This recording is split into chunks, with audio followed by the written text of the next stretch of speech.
여러분, 혹시 아침마다 커피 한 잔으로 하루를 시작하시나요?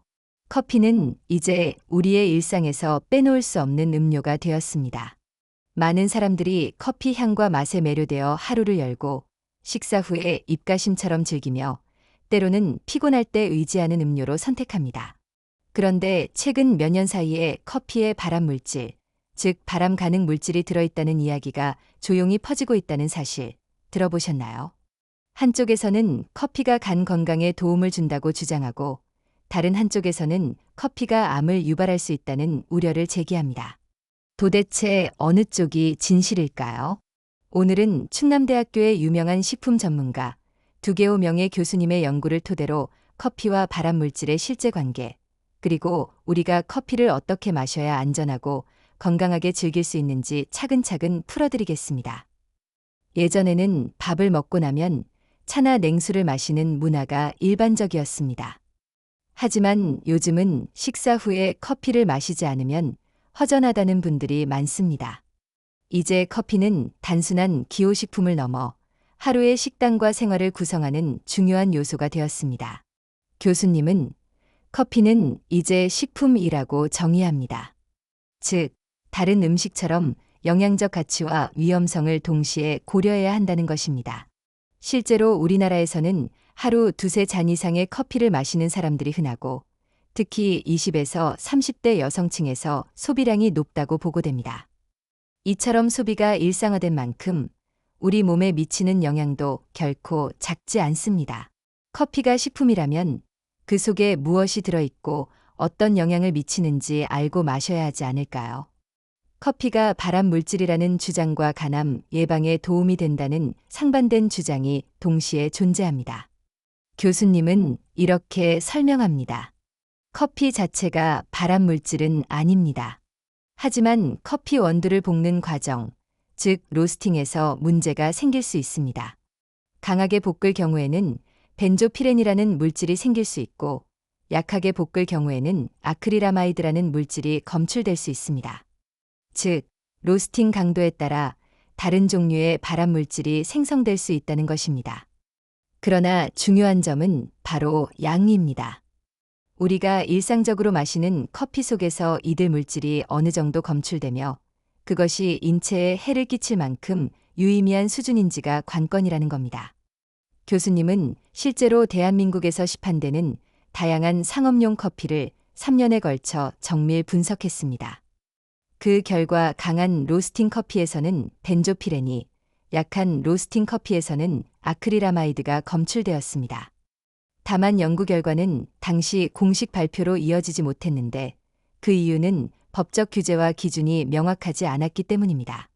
그러던 중 2018년 미국 캘리포니아 고등법원에서 세계 커피 업계를 뒤흔드는 판결이 나왔습니다. 커피에는 발암 가능 물질이 포함되어 있으므로 소비자에게 이를 고지해야 한다.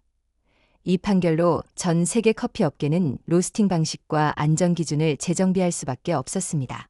한국 역시 움직였습니다.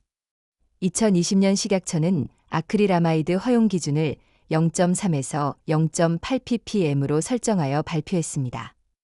그러나 코로나19 상황으로 강제 규제는 시행되지 못하고 권고 수준에 머물렀습니다. 결국 현장에서는 큰 변화가 일어나지 않았습니다. 이때 교수님은 직접 수천만 원을 들여 로스팅 장비를 구입하고 발암 물질을 최소화하면서도 맛과 향을 유지하는 건강한 커피를 연구하기 시작했습니다. 결론은 명확했습니다. 약하게 볶으면 아크릴아마이드가, 강하게 볶으면 벤조피렌이 생성됩니다. 그렇다면 두 가지 위험을 피할 수 있는 길은 어디일까요? 바로 중간 로스팅입니다. 신맛이 강한 커피는 너무 약하게 볶은 것이고 너무 진하고 탄맛이 강하면 과도하게 볶은 것입니다. 건강하고 균형 잡힌 커피는 그 중간에서 찾아야 합니다. 로스팅 온도와 시간을 정밀하게 조절하면 발암 물질을 줄이면서도 충분히 맛있는 커피를 만들 수 있습니다. 실제로 우리가 커피를 마실 때 주의할 점은 몇 가지 더 있습니다. 첫째, 하루 섭취량입니다. 하루 한두 잔이면 충분합니다. 지나친 카페인은 위와 장을 자극하고 불면증과 불안감을 유발할 수 있습니다. 특히 카페인에 민감한 사람들은 오후 늦게 커피를 마시면 수면의 질이 크게 떨어집니다. 둘째, 로스팅 정보가 공개된 원두를 고르는 것이 중요합니다. 믿을 수 있는 업체에서 중간 로스팅된 원두를 선택하세요. 셋째, 식사 직후에 커피를 마시는 습관은 피하는 것이 좋습니다. 이산 분비가 활발할 때 커피를 마시면 이 점막에 부담을 주고 소화장애를 유발할 수 있습니다. 식후 최소 1시간 이후에 마시는 것이 가장 바람직합니다. 여기에 더해 커피와 건강에 대한 연구들을 살펴볼 필요가 있습니다. 국제암연구소 IARC는 1991년에 커피를 발암 가능성이 있는 물질 그룹 2B로 분류했지만 2016년에는 증거 불충분으로 분류를 해제했습니다. 오히려 간암과 자궁내막암의 위험을 낮출 수 있다는 보고들이 이어졌습니다. 즉, 커피 자체가 발암 물질로 단정된 적은 없고 오히려 적정량을 마셨을 때 특정 질환 예방 효과가 있다는 근거도 존재합니다. 다만 로스팅 과정에서 일부 발암 물질이 형성될 수 있으므로 어떤 커피를 어떤 방식으로 얼마나 마시느냐가 관건입니다.